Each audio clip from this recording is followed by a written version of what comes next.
Hello everyone.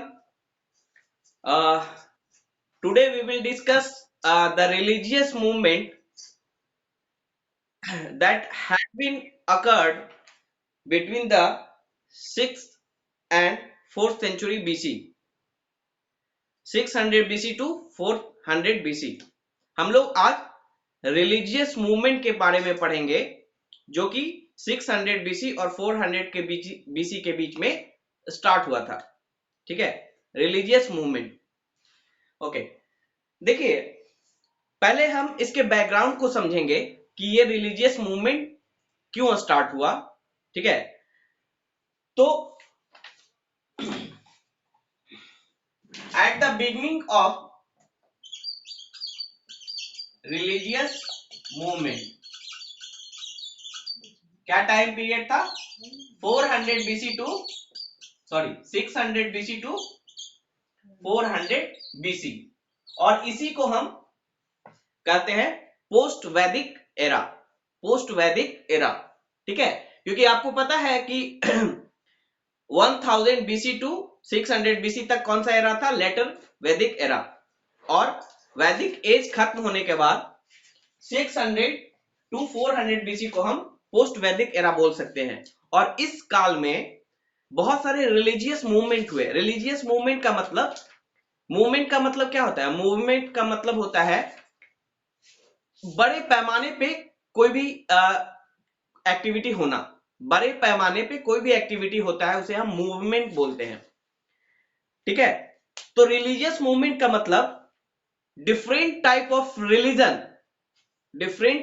Religion बड़े numbers में create हुए या फिर इमर्ज हुए. ठीक है, लेटर वैदिक पीरियड में पोस्ट वैदिक पीरियड में क्या हुआ कि बहुत सारे सेक्ट या बहुत सारे रिलीजन अपीयर हुए, जन्म लिए. ठीक है, और इसमें से टोटल 63 सेक्ट्स थे उस समय. There were total 63 sects during the beginning of 600 BC. यानी 600 BC के प्रारंभ में लगभग 63 सेक्ट्स थे. सेक्ट्स मतलब होता है कि religion which is followed at the local level. ठीक है, वैसा धर्म जो लोकल लेवल पे, क्षेत्रीय लेवल पे फॉलो किया जाता है उसे सेक्ट बोला जाता है. तो at the beginning of 600 BC there were 63 different sects. ठीक है, 63 डिफरेंट सेक्ट्स, और इसमें से दो सेक्ट यानी दो रिलीजन बहुत ही पॉपुलर हुआ. वो कौन था? Buddhism and Jainism. ठीक है, तो at the beginning of 600 BC there were 63 different sects which were followed at the regional level, and out of which two sects were very important, that was Buddhism and Jainism. Buddhism and Jainism, यानी जो 63 जो sects थे, जो religion थे, जो क्षेत्रीय level पे follow किए जाते थे, उसमें से सबसे इंपॉर्टेंट कौन सा था? बुद्धिज्म एंड जैनिज्म, जिसके बारे में हम आगे पढ़ेंगे. तो बुद्धिज्म एंड जैनिज्म को पढ़ने से पहले सबसे पहले हम ये जो डिफरेंट सेक्ट्स या रिलीजन जो इमर्ज हुए eight the beginning of 600 BC, उनके इमर्जेंस का कारण देखेंगे. ठीक है, यानी जो रिलीजियस मूवमेंट स्टार्ट हुआ at the beginning of 600 BC, उसका क्या कारण था? आखिर ऐसा क्या हुआ जिसके कारण ये डिफरेंट टाइप के सेक्ट्स या रिलीजन इमर्ज हुए? ठीक है, तो उनके उसमें कुछ कारणों में से पहला कारण था the Vedic philosophy lost its purity. ठीक है, the Vedic philosophy lost its purity. ठीक है, हमने देखा कि वैदिक काल में, ठीक है, अर्ली वैदिक पीरियड और लेटर वैदिक पीरियड में क्या हुआ? वैदिक फिलॉसफी फॉलो किया जा रहा था. वैदिक फिलॉसफी में क्या था कि डिफरेंट टाइप्स ऑफ सेक्रीफाइसेस देना है, और जनरली नेचर को गॉड के रूप में हम पर्सोनिफाई करते थे, यानी नेचर को ही हम भगवान के रूप में पूजते थे. यानी जैसे अग्नि है तो उसका एक पर्सोनिफिकेशन करते थे और उसको पूजा करते थे. ठीक है, उसी तरह डिफरेंट जो गॉड थे, इंद्र थे, ठीक है, इनकी हम पूजा करते थे। तो धीरे धीरे क्या हुआ, ठीक है, in the course of time, यानी धीरे धीरे क्या हुआ, जो वैदिक फिलॉसफी था उसमें धीरे धीरे इंप्यूरिटी आने लगा और ब्राह्मणों के एकाधिकार के कारण उसमें बहुत सारे कॉम्प्लेक्सिटीज आने लगे। ठीक है, ब्राह्मण उसको अपने तरफ से इंटरप्रेट करने लगे, यानी वेद में जो लिखा हुआ था उसको अपने हिसाब से ब्राह्मण इंटरप्रेट करने लगे और इस कारण वैदिक फिलॉसफी में इंप्योरिटी आने लगा। ठीक है, और उसमें कॉम्प्लेक्सिटी आने लगा और ये एक बड़ा वजह बना कि दूसरे टाइप के रिलीजन या दूसरे टाइप के सेक्ट इमर्ज हुए। ठीक है, खासकर लोकल लेवल पे। तो पहला क्या कारण था कि जो वैदिक philosophy lost its purity, it become more complex. ठीक है, ये और भी जटिल होता चला गया, वैदिक फिलॉसफी जटिल होता चला गया और जो आम लोगों के पहुंच से ऊपर होने लगा, आम लोग उसको अच्छे से समझ नहीं पा रहे थे और साथ ही साथ उसकी जो प्योरिटी थी वो धीरे धीरे लॉस्ट होने लगी। तो ये सबसे पहला रीजन था जो रिलीजियस मूवमेंट स्टार्ट हुआ at the beginning of 600 BC. Second reason था supremacy of Brahmanas created unrest in the society. ब्राह्मण ने क्या किया, मैंने बताया था कि अर्ली वैदिक एज में वर्णा सिस्टम स्टार्ट हुआ जो कि वेद में ही मेंशन था, but that was based on occupation. वो किस पे आधारित था, ऑक्यूपेशन पे, मतलब जो जिस कार्य को करते थे उसके हिसाब से वर्ण डिसाइड होता था उनका। लेकिन लेटर वैदिक पीरियड में क्या हुआ, that become on the basis of birth. Later Vedic period में वो जन्म के आधार पे बन गया था और उस समय ब्राह्मण के पास, चूंकि ब्राह्मण कौन लोग होते थे, जो कि टीचर होते थे या फिर पुजारी होते थे, वो लोग ब्राह्मण होते थे। इनके सुप्रीमेसी के कारण सोसाइटी में एक अनरेस्ट डेवलप हुआ। अनरेस्ट का मतलब डिससेटिस्फैक्शन, मतलब लोगों में, दूसरे कास्ट के लोगों में, दूसरे वर्ण के लोगों में एक तरह से डिससेटिस्फैक्शन डेवलप हुआ।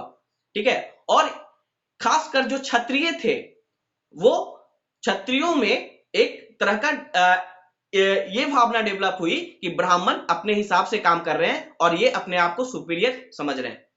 तो क्षत्रियों ने इसके अगेंस्ट सबसे पहले वो रिएक्ट किया। ठीक है, तो ये हम सारी चीजें आगे पढ़ेंगे। ओके, अब देखिए हुआ यूं, पहले हम लोग वर्णा सिस्टम इसके लिए समझेंगे कि जो सोसाइटी में अनरेस्ट डेवलप हुआ, जो डिससेटिस्फैक्शन डेवलप हुआ, वो क्यों हुआ। तो मैंने बताया कि लेटर वैदिक पीरियड में क्या हुआ कि जो वर्णा सिस्टम कैसा बन गया, बर्थ के आधार पे। ठीक है, यानी जो जिस कुल में जन्म लेगा, जिस वर्ण में जन्म लेगा, वो उसी वर्ण का हो जाएगा, चाहे वो कोई भी काम करे।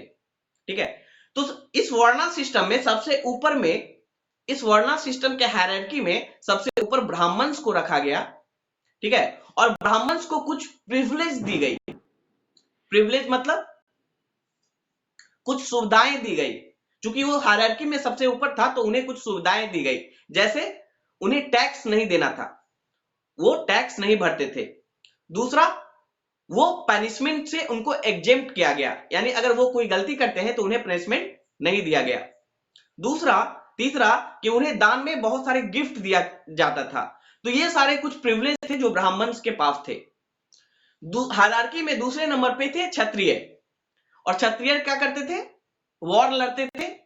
ठीक है, और शासन करते थे। साथ ही साथ फार्मर्स के द्वारा दिए गए टैक्स पे ये अपना जीवन यापन करते थे। और तीसरे नंबर पे आते थे वैश्य। तो वैश्य क्या थे, जो फार्मिंग जो कम्युनिटी थी या जो ट्रेडर्स थे, उन्हें हम वैश्य कहते थे। और ये मेन टैक्स पेयर थे। वैश्य क्या थे, ये मेन टैक्स पेयर थे, यानी सबसे ज्यादा टैक्स कौन पे करता था, वैश्य कम्युनिटी। वैश्य में जो फार्मिंग कम्युनिटी या ट्रेडर्स हुए, वो सबसे ज्यादा टैक्स देते थे। अब हुआ यूं कि और जो चौथी कम्युनिटी थी वो था शूद्र। ठीक है, इसमें सबसे पहले ये समझेंगे कि जो तीन कम्युनिटी थी, जैसे कि ब्राह्मण, क्षत्रिय और वैश्य, इन तीनों को वेद पढ़ने का अधिकार था और साथ ही साथ जो सेक्रेड थ्रेड होता है, यानी जनेऊ जिसे हम बोलते हैं, वो पहनने का अधिकार था। ठीक है, सेक्रेड थ्रेड पहनने का अधिकार था और वेदों को पढ़ने का अधिकार था, इन तीनों को। ठीक है, ब्राह्मण, क्षत्रिय और वैश्य को। लेकिन जो चौथी कम्युनिटी थी, जो शूद्र कम्युनिटी था, उन्हें वेद पढ़ने का अधिकार था और ना ही सेक्रेट थ्रेड पढ़ने का अधिकार था। और साथ ही साथ वुमेन भी इसी कैटेगरी में आते थे, शूद्र के कैटेगरी में, उन्हें भी वेद पढ़ने का अधिकार नहीं था। ठीक है।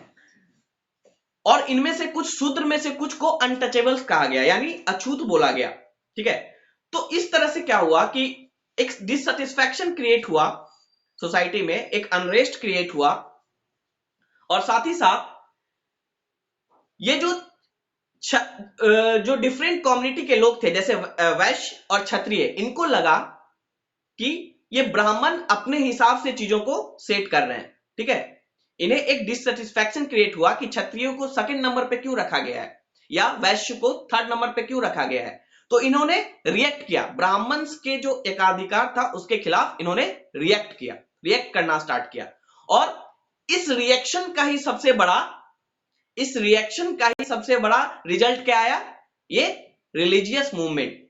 क्योंकि आप देखेंगे, चाहे वो जैनिज्म हो चाहे बुद्धिज्म, वो किसके द्वारा स्टार्ट किया गया है, क्षत्रिय के द्वारा। यानी जो महावीर थे या बुद्ध थे, वो एक क्षत्रिय थे।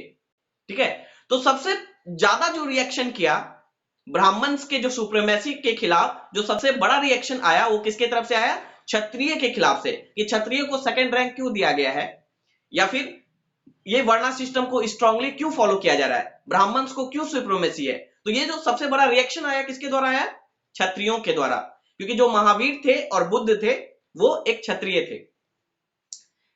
तो इन्होंने ब्राह्मण्स के सुप्रीमेसी को चैलेंज किया। तो ये बहुत बड़ा एक रीजन बना रिलीजियस मूवमेंट का, नए रिलीजन को इमरजेंस का। ठीक है। उसके बाद नेक्स्ट जो रीजन था, नेक्स्ट जो कारण था रिलीजियस मूवमेंट का, वो था introduction of new agriculture economy. Introduction of new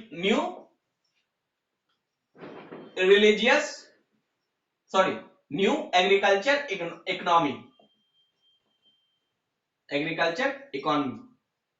यहां पे समझिए, देखिए मैंने बताया था आपको कि लेटर वैदिक पीरियड में आयरन के इन्वेंट के कारण जंगलों को काट पाना संभव हो पाया। ठीक है। और जंगलों को काट के नए फर्टाइल लैंड हमें प्राप्त हुए। और उस नए फर्टाइल लैंड में जो एग्रीकल्चर सिस्टम था वो कैसा था, that was based on plough. ठीक है। आयरन प्लॉ का मतलब जो हल होता था वो लोहा का बना हुआ होता था। ठीक है। और ये जो आयरन प्लॉ होता था, तो एग्रीकल्चर सिस्टम कैसा आया, नया एग्रीकल्चर इकोनॉमी कैसा आया, जिसमें हम आयरन प्लॉ के द्वारा खेत को जोतते थे, मतलब लोहे के हल, बने हुए हल के द्वारा खेत को जोतते थे। अब ये लोहे का हल काफी भारी होता था। कैसा होता था, काफी भारी होता था। और इसको मैन के द्वारा इसको जोता नहीं जा सकता था, तो इसलिए यहाँ पे बुलॉक का यूज किया जाता था। ठीक है। यानी बैलों का यूज किया जाता था आयरन प्लॉ को कैरी करने के लिए। और आपने पढ़ा अभी वैदिक कल्चर में कि वैदिक कल्चर में सेक्रीफाइस देने का रिवाज था, जानवरों का सेक्रीफाइस देने का रिवाज था। ठीक है। सेक्रीफाइस दिया जाता है। बहुत सारे आपने यज्ञ पढ़े होंगे, यजना पढ़े थे, उसमें देखा था आपने कि जानवरों का सेक्रीफाइस देने का रिवाज था। ठीक है। तो चूंकि जानवरों को सेक्रीफाइस देना और जानवरों का एग्रीकल्चर में यूज करना, ये दोनों एक दूसरे का कंट्रोवर्सी है। यानी एक तरफ वैदिक कल्चर क्या बोल रहा है कि जानवरों को सेक्रीफाइस देना है, दूसरी तरफ एग्रीकल्चर इकोनॉमी क्या बोल रहा है, नया जो एग्रीकल्चर सिस्टम आया वो क्या बोल रहा है कि जानवरों को बचाना है और जानवरों को बचाकर उसे एग्रीकल्चर में यूज करना है। क्योंकि जानवर नहीं रहेंगे तो जो आयरन प्लॉ है उसे कैरी कौन कर सकता है। तो दोनों एक दूसरे के कॉन्ट्राडिक्ट थे। मतलब वैदिक कल्चर बोलता था सेक्रीफाइस देना है एनिमल्स का, और न्यू एग्रीकल्चर इकोनॉमी क्या बोलने लगा कि जानवरों को बचाना है ताकि जानवरों को एग्रीकल्चर में यूज किया जा सके। और इनके कारण ये कॉन्फ्लिक्ट हुआ, और इसलिए जो वैदिक जो रिलीजन था, जो वैदिक कल्चर था, वो धीरे धीरे पॉपुलर होना कम हो गया, लोगों के बीच में कम पॉपुलर होने लगा। क्योंकि नई जो एग्रीकल्चर इकोनॉमी थी वो कैसी थी, वो जानवरों को सेव करना चाह रहा था। ठीक है। कैटल्स को सेव करना चाह रहा था। तो ये तीसरा रीजन था, न्यू एग्रीकल्चर इकोनॉमी का आना एक बहुत बड़ा रीजन था। अब देखिए मैंने बताया कि ये जो पीरियड था 600 बीसी से लेकर 400 बीसी, एक इसे महाजनपद पीरियड भी बोला जाता है। 600 बीसी से 325 बीसी को महाजनपद पीरियड भी बोला जाता है। और इस फेज में सेकेंड अर्बनाइजेशन हुआ इंडिया में। इस फेज में क्या हुआ? सेकेंड अर्बनाइजेशन हुआ इंडिया में, ठीक है, क्योंकि नए नए सिटीज डेवलप हुए, ठीक है, सिटीज बने और उस सिटीज में नए कम्युनिटीज डेवलप हुए, जैसे कि आर्टिसन, ट्रेडर्स, ठीक है, ये नए कम्युनिटी आए अर्बनाइजेशन के कारण। और ये जो ट्रेडर्स थे ये वैश्य कम्युनिटी के थे, ठीक है, और इन्होंने सिक्कों का इस्तेमाल करना स्टार्ट किया। आपने पढ़ा महाजनपद पीरियड में कि महाजनपद पीरियड में ट्रेडर्स सिक्कों का इस्तेमाल करना स्टार्ट किया, और जो पहला सिक्का जो डेवलप हुआ इस टाइम उसे पंचमार्क कॉइन कहा जाता है। तो महाजनपद काल में, जो कि सेकेंड अर्बनाइजेशन फेज था इंडिया में, इस समय जो सिक्के डेवलप हुए, जो सिक्कों का प्रचलन हुआ, उसे कहा जाता है पंचमार्क कॉइन। पंचमार्क कॉइन, ठीक है। और ये पंचमार्क कॉइन क्या होते थे? एक कॉइन जिसपे 5 मार्क होता था, ठीक है, इसे पंचमार्क कॉइन कहा जाता था, जो महाजनपद पीरियड के टाइम में था, यानी सेकेंड अर्बनाइजेशन पीरियड के टाइम में था। अब इन सिक्कों के प्रचलन के कारण, इन सिक्कों के इस्तेमाल के कारण ट्रेड जो है आसान हो गया, और ट्रेड आसान होने के कारण ट्रेड और भी फ्लरिश हुआ, और भी डेवलप हुआ, ठीक है, ट्रेड और भी डेवलप हुआ। इससे क्या हुआ? जो ट्रेडर्स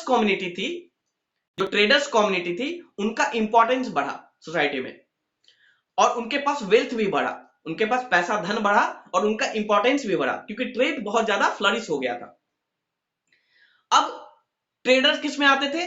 वैश्य में, ठीक है, ट्रेडर्स किस में आते थे? वैश्य में। तो अब वैश्य जो कम्युनिटी के लोग थे उनको लगा कि हमारा इतना धन है, हमारा इतना इंपॉर्टेंस है, क्योंकि ट्रेड उसमें बहुत ज्यादा पॉपुलर हो चुका था, तो हमारा जो रैंक है वो वर्णा सिस्टम में थर्ड क्यों है, ठीक है। तो वो एक ऐसे रिलीजन की तलाश करने लगे जो जहां पे वर्णा सिस्टम ना हो, जहां पे उनका रैंक नीचे ना हो, ठीक है, जहां पे उनका स्टेटस अच्छा हो। और इसी कारण उन्होंने बुद्धिज्म और जैनिज्म को सपोर्ट करना स्टार्ट किया, ठीक है। इसी कारण वैश्य कम्युनिटी ने बुद्धिज्म और जैनिज्म को, क्योंकि बुद्धिज्म और जैनिज्म में कोई वर्णा सिस्टम नहीं था, ठीक है, हर किसी को इक्वल स्टेटस दिया जा रहा था, और इसी कारण से इन्होंने, खासकर वैश्य जो कम्युनिटी था, खासकर ट्रेडर जो कम्युनिटी थे, उसने बुद्धिज्म और जैनिज्म को सपोर्ट करना स्टार्ट किया। तो ये सारे कुछ रीजन थे रिलीजियस मूवमेंट होने के, यानी नए नए सेक्ट, नए नए रिलीजन इमर्ज होने के, ठीक है। ओके, अब देखिए ये जो नया वैश्य जो थे वो नए रिलीजन को, यानी बुद्धिज्म और जैनिज्म को खासकर क्यों सपोर्ट की? तो उसके पीछे कुछ रीजन है, ठीक है। वैश्य ने बुद्धिज्म और जैनिज्म को क्यों सपोर्ट किया? तो उसमें पहला रीजन है, ठीक है, both Buddhism and Jainism did not attach any importance to the existing varna system, यानी दोनों बुद्धिज्म और जैनिज्म ने वर्णा सिस्टम को महत्व नहीं दिया, ठीक है, वर्णा सिस्टम को महत्व नहीं दिया, यानी हर एक कम्युनिटी को इक्वल इंपॉर्टेंस दिया गया सोसाइटी में, ठीक है, बाई बुद्धिज्म एंड जैनिज्म। इस कारण से ये वैश्य को, खासकर वैश्य जो कम्युनिटी था, ट्रेडर्स कम्युनिटी था, उनको बहुत ही मतलब अच्छा लगा। दूसरा कारण था they preach the doctrine of non violence, ठीक है, बुद्धिज्म एंड जैनिज्म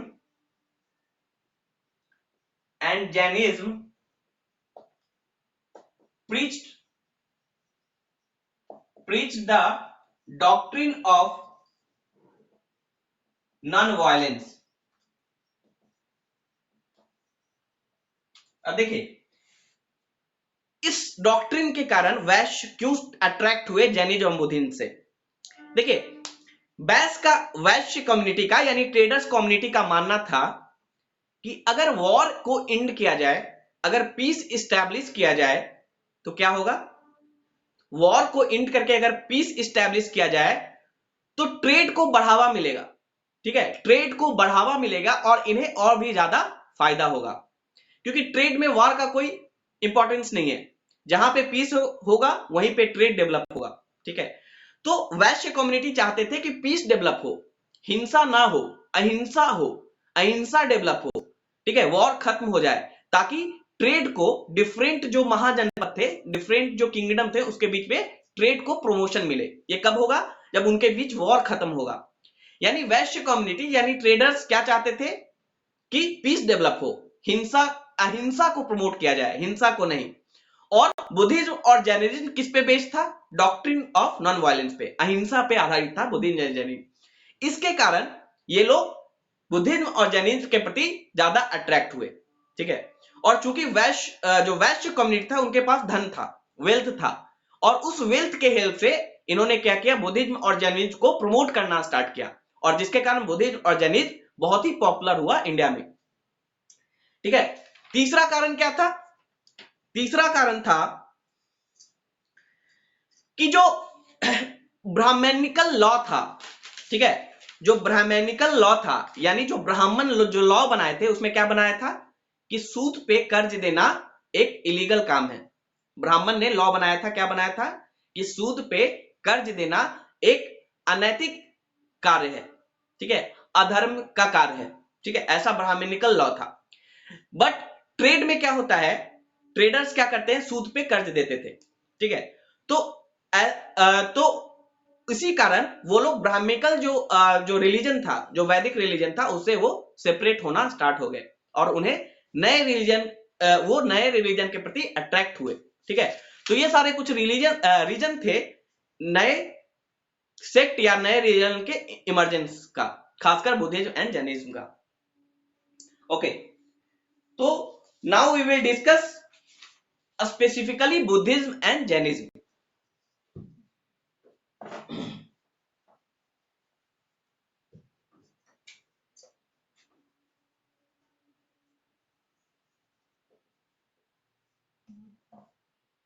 सबसे पहले बुद्धिज्म।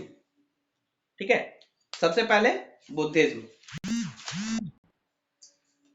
तो इसमें हम सबसे पहले बुद्ध के लाइफ के बारे में पढ़ेंगे कि बुद्ध का लाइफ कैसा था। बुद्धास लाइफ, कुछ इंफॉर्मेशन यहां पे देखेंगे बुद्ध के बारे में। सबसे पहला, Gautam Buddha was the founder of Buddhism. ठीक है, गौतम बुद्ध जो थे वो ही बुद्धिज्म के फाउंडर थे। ठीक है, who was born in 563 BC। born in Buddha was born in 563 BC। ये इंपॉर्टेंट डेट है आपके लिए एग्जामिनेशन पॉइंट ऑफ व्यू से। 563 BC में उनका जन्म हुआ था ऑन वैशाख पूर्णिमा। बुद्ध पूर्णिमा मनाते हैं हम लोग हिंदू धर्म में नहीं, ऐसे ही हमारे देश में बुद्ध पूर्णिमा मनाया जाता है। यानी वैशाख मंथ का जो पूर्णिमा होता है उसे बुद्ध पूर्णिमा बोलते हैं, क्योंकि उसी दिन बुद्ध का जन्म हुआ था। ठीक है, तो कहां पे हुआ था? Lumbini Van, born in at Lumbini Van. ये कहां पे है? ये अभी नेपाल में है, और ये किसके अंदर आता था? शाक्य क्लैन के अंदर, शाक्य डायनेस्टी के अंदर, शाक्य महाजनपद, शाक्य जनपद के अंदर। शाक्य मैंने आपको बताया था एक रिपब्लिक था। शाक्य क्या था? एक रिपब्लिक था। तो Buddha was born in 563 BC at Lumbini Van under the Shakya republic. Shakya एक रिपब्लिक था। ठीक है, और यहां भी गणा और संघा का कंसेप्ट था। शाक्य में भी गणा और संघा का कंसेप्ट था। शाक्य रिपब्लिक में भी गणा और संघा का कंसेप्ट था। ठीक है, तो ये हमें बस याद रखना है। और इनके पिता का नाम था शुद्धोधन। फादर नेम क्या था? शुद्धोधन। ठीक है, शुद्धोधन। और ये जो शाक्य रिपब्लिक था उसके किंग थे। शाक्य रिपब्लिक के ये किंग थे। इनके पिता शाक्य रिपब्लिक के किंग थे। शुद्धोधन। और इनकी माता का नाम महामाया था। his mother name was Mahamaya. mother name was Mahamaya.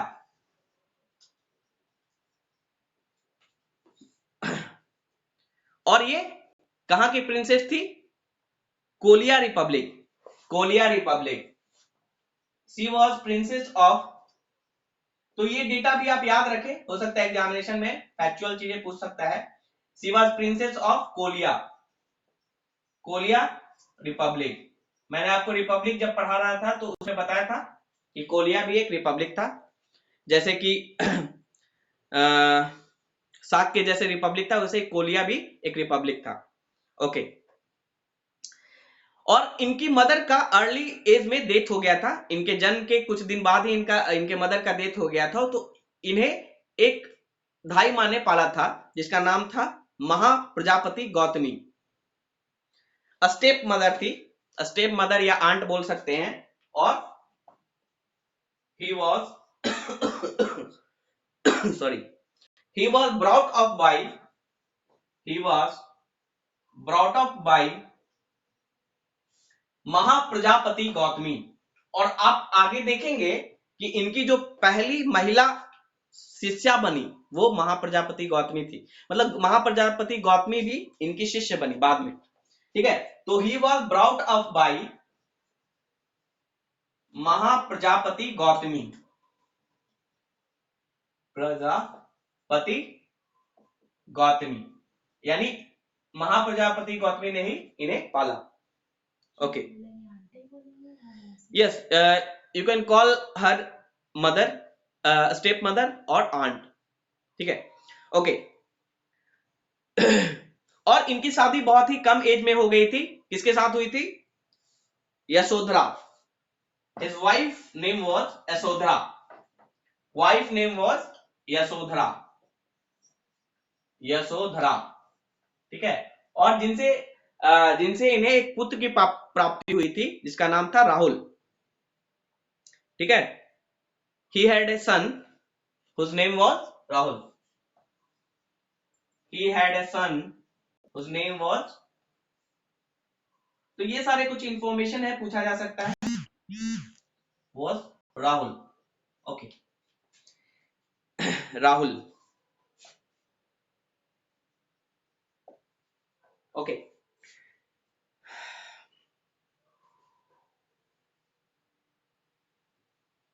देखिए यहां पे एक फैक्ट है जो आपसे पूछा जा सकता है कि what motivated him to renunciate his life? What motivated him to renunciate his worldly life? यानी उन्हें क्या चीज मोटिवेट किया जो उन्होंने जो संसार है उसका त्याग किया। ठीक है, वर्ल्डली लाइफ उसका त्याग किया। तो 4 चीजें थी इसमें। 4 साइड्स, इसको बोलते हैं 4 साइड्स। साइड्स का मतलब इन्होंने देखा। ये 4 चीजों को देखने के बाद इन्होंने डिसाइड किया कि इस संसार को, ठीक है, मतलब रिनंसिएट करना है, छोड़ना है। ठीक है, उसमें था एन ओल्ड मैन। सबसे पहले इन्होंने एक वृद्ध व्यक्ति को देखा। ठीक है, an old man, a disease person. फिर एक रोगी व्यक्ति को देखा इन्होंने, diseased person, an old man, diseased person.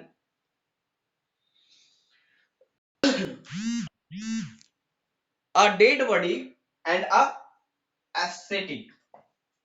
A dead body, एक मृत व्यक्ति को देखा। फिर एस्थेटिक मतलब एस्थेटिक। ठीक है, तो this 4 side prove to be a turning point in his career at the age of 29। ये भी आपसे पूछा जा सकता है कि at the age of 29 he had just left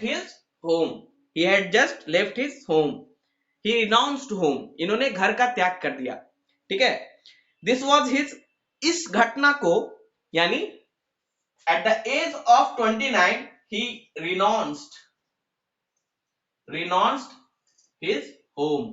इन्होंने अपने घर का त्याग कर दिया, और इस घटना को कहा जाता है महाविनिष्क्रमण। इस घटना को क्या कहा जाता है? महाविनिष्क्रमण। यानी महाविनिष्क्रमण का मतलब क्या हुआ? Renunciation of home. ठीक है, बाय बुद्धा। इस घटना को कहा जाता है, this event is known as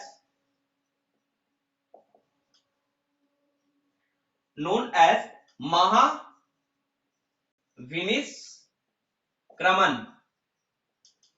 ठीक है, तो ये आपसे पूछा जा सकता है, ये आ चुका है शायद। डिफरेंट घटनाओं को मैच करने का था, तो रेनंसिएशन ऑफ होम को क्या बोलते हैं? महाविनिष्क्रमण।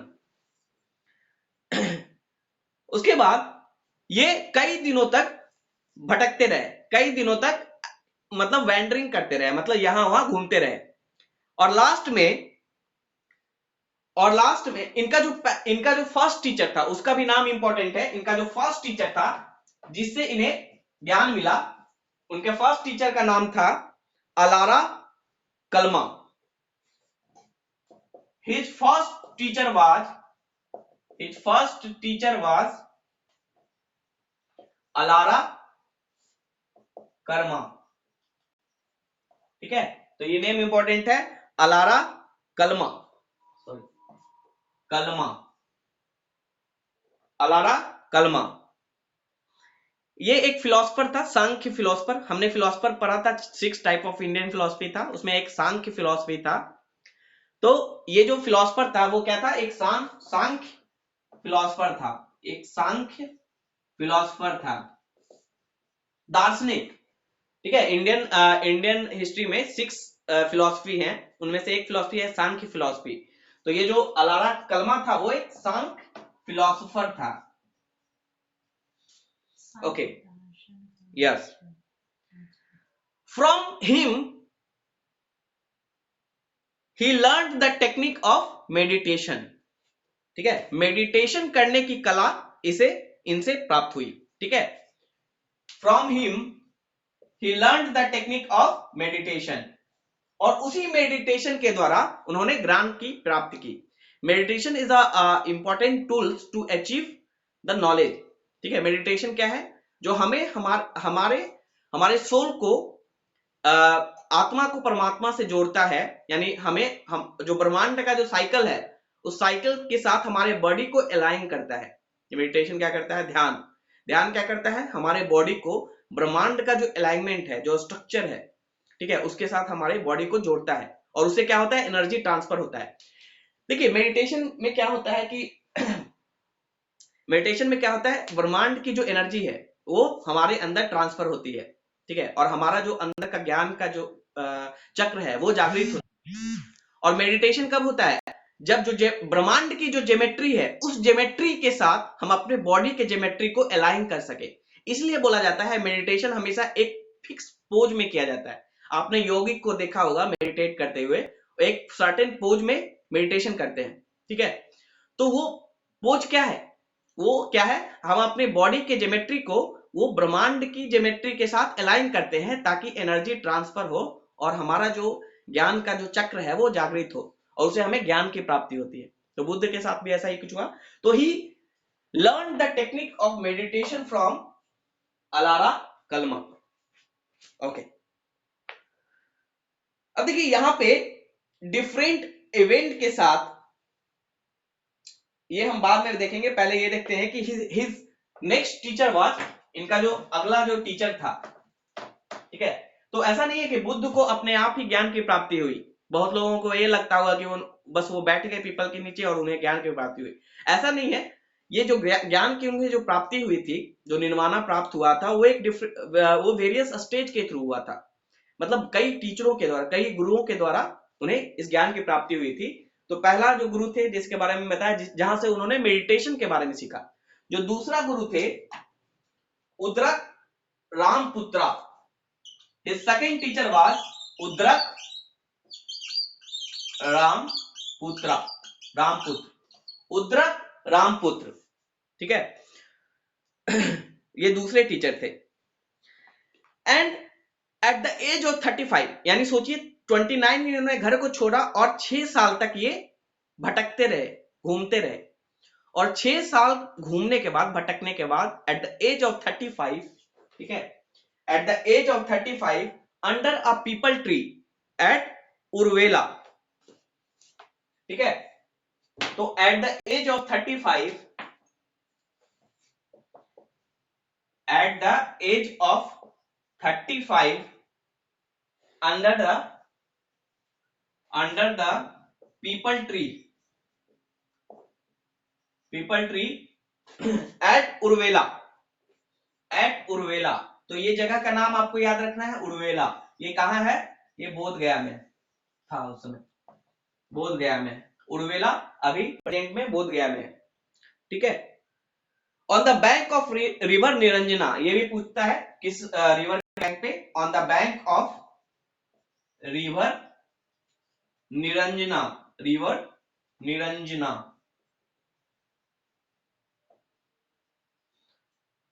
At the bank of Niranjana, जिसका मॉडर्न नेम क्या है? फल्गु, ठीक है। फल्गु, आप गया में जो नदी है वो फल्गु नदी है, तो निरंजना रिवर का जो मॉडर्न नेम है वो है फल्गु।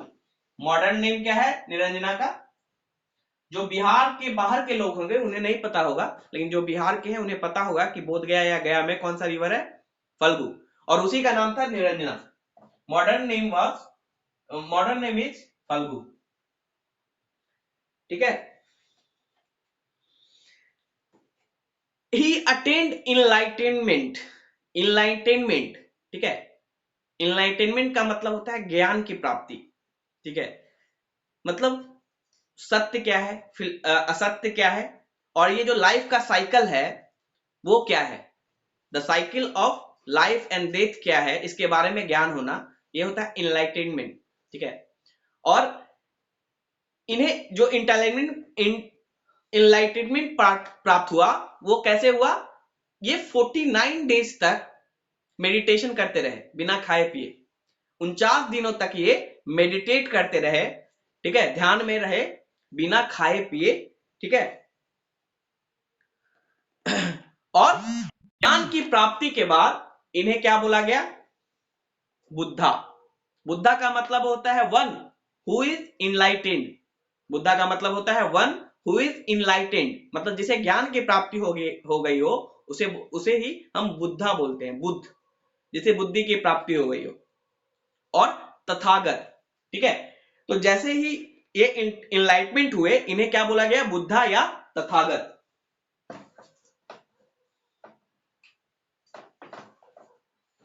ठीक है, बुद्धा या तथागत।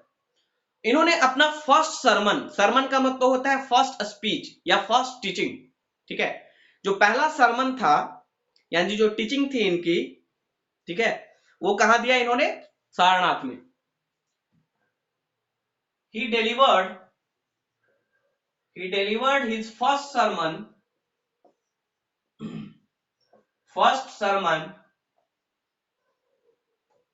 at सारनाथ। सारनाथ कहां है? वाराणसी में।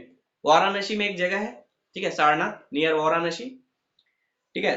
तो सारनाथ में इन्होंने पहला सरमन दिया। और कितने डिसिपल को? डिसिपल मतलब होते हैं जो चेला, चेला जिसको हिंदी में बोलते हैं, ठीक है। तो he delivered his first sermon at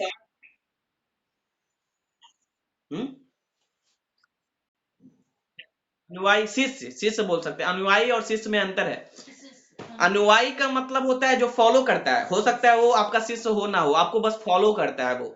शिष्य का मतलब है आपसे ज्ञान प्राप्त कर रहा है, वो आपके पास बैठा हुआ है और आप उसको टीचिंग कर रहे हैं। अनुयायी का मतलब फॉलोअर, हो सकता है कि वो आपसे ज्ञान प्राप्त करे या ना करे, ठीक है। हो सकता है आपको सिर्फ फॉलो करता है, आपकी फिलॉसफी उसे अच्छी लगती है, लेकिन वो आप इंटरेस्टेड नहीं है आपसे ज्ञान प्राप्त करने में, तो अनुयायी वो हो गया। लेकिन शिष्य क्या होता है? शिष्य एक रिलेशन है, शिष्य और गुरु का एक रिलेशन है, गिव एंड टेक वाला रिलेशन है, ठीक है, यानी टीचिंग देना और लेना। तो 5 शिष्य थे, ठीक है, डिसिपल थे। दिस इज नोन, इस घटना को, ठीक है, to his 5 disciples, his first sermon at Sarnath to his 5 disciple. Disciple से ही डिसिप्लिन बना है, डिसिपल से ही डिसिप्लिन बना है, अनुशासन। ठीक है, यानी शिष्य और गुरु के बीच का जो रिलेशन है वो अनुशासन पे आधारित है, यानी एक सर्टेन रूल आपको फॉलो करना है। ठीक है, तभी आपका रिलेशन गुरु के साथ बनेगा। ओके तो इस घटना को कहा जाता है धर्म चक्र परिवर्तन। इस घटना को क्या कहा जाता है? जो इन्होंने फर्स्ट सरमन किया, फर्स्ट टीचिंग या फर्स्ट जो भाषण दिया, 5 जो अब इनके शिष्य थे उनको सारनाथ में, इस घटना को धर्म चक्र परिवर्तन कहा जाता है। दिस इवेंट इज कॉल्ड धर्म चक्र परिवर्तन। परिवर्तन नहीं, परिवर्तन। धर्म चक्र परिवर्तन यानी turning of the wheel of law, turning of the wheel of law. ठीक है, ओके ठीक है, तो इस तरह उन्होंने पहला सरमन दिया। He died at the age of 80. He died at the age of 80. 80 साल की उम्र में इनकी मृत्यु हुई। कहां हुई? कुशीनगर में। कुशीनगर में, कुशीनगर कहां है? यूपी में है, एक डिस्ट्रिक्ट है कुशीनगर डिस्ट्रिक्ट। तो कुशीनगर में इनकी मृत्यु हुई एट द एज ऑफ 80।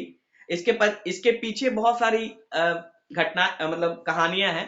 कुछ लोग बोलते हैं कि किसी शिष्य के पास ये गए थे और उन्होंने कुछ फूड ऑफर किया इन्हें, शायद बीफ था या किसी तरह का फूड था, जिसके फूड पॉइजनिंग के कारण इनकी मृत्यु हुई।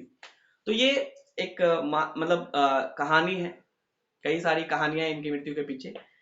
तो at the age of 80 he was died at Kushinagar and this event is called Mahaparinirvana. ठीक है, और जो इनलाइटमेंट हुआ था, जो इनलाइटमेंट प्राप्त हुआ था, उस घटना को निर्वाणा बोलते हैं। जो इनलाइटमेंट प्राप्त हुआ था बुद्ध को, जो ज्ञान की प्राप्ति हुई थी, उस घटना को निर्वाणा बोलते हैं, निर्वाणा। ठीक है, और जो मृत्यु हुई, इस घटना को महापरिनिर्वाण। तो ये सारी घटनाएं पूछता है, इसका नाम आपसे पूछता है। ठीक है, अब देखिए इनके जो डिफरेंट इवेंट हुए, कौन कौन से इवेंट हुए? सबसे पहला महाविनिष्क्रमण, यानी ग्रेट रिनाउंसिएशन बोला जाता है उसको, ग्रेट रिनाउंसिएशन, परित्याग करना, घर का परित्याग कर दिए। तो पहला इवेंट वो हुआ महाविनिष्क्रमण। दूसरा हुआ ज्ञान की प्राप्ति यानी इनलाइटमेंट, और इसको कहा जाता है निर्वाणा। तीसरी घटना हुआ फर्स्ट सरमन। ठीक है, फर्स्ट सरमन, उसको कहा जाता है महाविनिष्क्रमण। और चौथी घटना क्या हुई? मृत्यु, इसको महापरिनिर्वाण कहा जाता है। तो ये चारों घटनाओं से रिलेटेड कुछ सिंबल्स हैं जो बौद्ध धर्म में फॉलो होते हैं। देखिए बौद्ध धर्म में आप आगे पढ़ेंगे, 2 तरह के होते थे, महायान और हीनयान। तो हीनयान में बुद्ध के सिंबल की पूजा होती थी। ठीक है, बुद्ध के सिंबल्स का पूजा किया जाता था हीनयान में। महायान में बुद्ध की मूर्ति का पूजा होने लगा। जैसे राजगीर में जाएंगे तो बुद्ध की बहुत सारी मूर्ति हैं। ठीक है, जापान के द्वारा बनाया गया है, तो जापान हीनयान को फॉलो करता था, यानी बुद्ध की मूर्ति का पूजा करता था। लेकिन हीनयान क्या करते थे? सिंबल का पूजा करते थे। तो कुछ सिंबल्स हैं बुद्ध धर्म में जो डिफरेंट इवेंट के साथ एसोसिएटेड हैं। ठीक है, there are some symbols which are associated with the various events that happened in the life of Buddha. Okay, तो पहला इवेंट था जन्म। जन्म के साथ, बर्थ के साथ जो सिंबल अटैच है बुद्ध में, वो है lotus and bull. Lotus and bull, ठीक है, ये बर्थ के साथ, ये यानी लोटस और बुल बुद्धिज्म में क्या डिनोट करता है? Birth of Buddha. Lotus and bull क्या डिनोट करता है बुद्ध धर्म में, बौद्धिज्म में? Birth of Buddha. दूसरा है हॉर्स। हॉर्स, हॉर्स क्या है? महाविनिष्क्रमण। महाविनिष्क्रमण, ठीक है, ये हॉर्स इसका सिंबल है। आप याद रख सकते हैं इससे कि घोड़ा पे चढ़ के भाग गए। तो हॉर्स इसका सिंबल है महाविनिष्क्रमण। महाविनिष्क्रमण मतलब रिनंसिएशन, जो इन्होंने घर का परित्याग किया था। तीसरा है निर्वाणा, निर्वाणा यानी इनलाइटनमेंट, इनलाइटनमेंट। इसका क्या सिंबल है? Bodhi tree, Bodhi tree, Bodhi tree. Okay, next is Dharmachakra Pravartana यानी फर्स्ट सरमन। तो धर्म चक्र प्रवर्तन के साथ कौन सा सिंबल अटैच है? चक्र प्रवर्तन, परिवर्तन, ठीक है। इसके साथ क्या है? विल, विल, विल यानी चक्र, जो चक्का, ठीक है। और लास्ट है महापरिनिर्वाणा यानी डेथ, महापरिनिर्वाणा, डेथ। डेथ के साथ क्या है? स्तूप, स्तूप, स्तूप। डेथ के साथ क्या है सिंबल? स्तूप। अब देखिए जो डिफरेंट स्तूप होते हैं, स्तूप क्या होता है? जैसे भोपाल में है स्तूप, सबसे बड़ा स्तूप इंडिया का भोपाल में, या फिर आप राजगीर में स्तूप देखेंगे, बहुत जगह स्तूप है। स्तूप क्या होता है कि बुद्ध के रिलिक्ट्स पे, रिलिक्ट्स मतलब जो अवशेष होते हैं, ठीक है, उनका कोई भी अवशेष बचा हुआ है या कुछ है तो उस पे ही स्तूप बनाया जाता है, उनके उनके रिमेम्बर में, रिमेम्बरेंस में, उनकी याद में उनके रिलिक्ट्स पे स्तूप बनाया जाता है और उस वहां पे वो लोग पूजा भी करते हैं। देखिएगा स्तूप के चारों तरफ एक घूमने वाला एक जगह बनाया जाता है चारों तरफ घूमने के लिए ऊपर में, उसको बोला जाता है महा प्रतिष्ठा पथ, ऐसे करके कुछ है नाम, ठीक है। तो उस पे घूम के वो लोग पूजा करते हैं स्तूप पे, ठीक है। फर्स्ट सरमन, पहली बार जो उन्होंने टीचिंग दिया। Okay, okay, so these are some of the symbols used in Buddhism which are related with the different stages of Buddha life. Okay, next is, देखिए यहाँ पे कुछ नाम है जो कि बुद्ध से रिलेटेड है, ठीक है। जैसे सबसे पहले कंथक या कंटक, कंथक या कंटक नाम था, ये बुद्ध के हॉर्स का नाम था, ये बुद्ध के हॉर्स का नाम था कंटक, ठीक है। जब वो राजकुमार हुआ करते थे, क्योंकि 29 साल की उम्र में उन्होंने घर छोड़ा, उससे पहले वो राजकुमार थे, प्रिंस थे, तो उनके हॉर्स का नाम था कंटक, ठीक है। उसके बाद चन्ना, चन्ना ये उनके चैरियटी का नाम था। चैरियटी मतलब जो रथ हाँकता है, सारथी, ठीक है, उनके सारथी का नाम था चन्ना, चैरियट, ठीक है, चन्ना। उसके बाद देवदत्त, देवदत्त ये इंपॉर्टेंट नहीं है, so you need not to remember this, okay. Devadatta, Sujata not important. Buddha के कुछ अलग अलग नाम थे, जैसे कि गौतम, गौतम तो उनके क्लैन का नाम था, क्लैन के कारण उनके पास आया गौतम बुद्ध, ठीक है। दूसरा नाम है सिद्धार्थ, इनके चाइल्डहुड नाम था सिद्धार्थ, ठीक है, ये इंपॉर्टेंट है आपके लिए कि इनके चाइल्डहुड का नाम था सिद्धार्थ, और महावीर का भी नाम था शायद सिद्धार्थ, उनके फादर का नाम था शायद, अच्छा हम आगे पढ़ेंगे इसके बारे में। तो इनका नाम था सिद्धार्थ, जो चाइल्डहुड नेम था। तो गौतम जो नाम था बुद्धा का, वो इनके क्लैन का नाम था, क्लैन का, और इसी के कारण इनका भी नाम गौतम पड़ा। उसके बाद जो सिद्धार्थ नाम था इनका, सिद्धार्थ बुद्ध, वो इनका चाइल्डहुड नेम था, चाइल्डहुड नेम था, ठीक है। उसके बाद है शाक्य मुनि, शाक्य मुनि, शाक्य इनका जो रिपब्लिक, जिस रिपब्लिक से बिलोंग करते थे, उनका नाम था शाक्य, और इसीलिए इन्हें शाक्य मुनि के नाम से भी जाना जाता है, शाक्य मुनि। तो ये कुछ नाम है जो कि बुद्धा को दिए गए थे, ओके। अब हम डॉक्ट्रिन ऑफ बुद्धिज्म के बारे में पढ़ेंगे, डॉक्ट्रिन ऑफ बुद्धिज्म,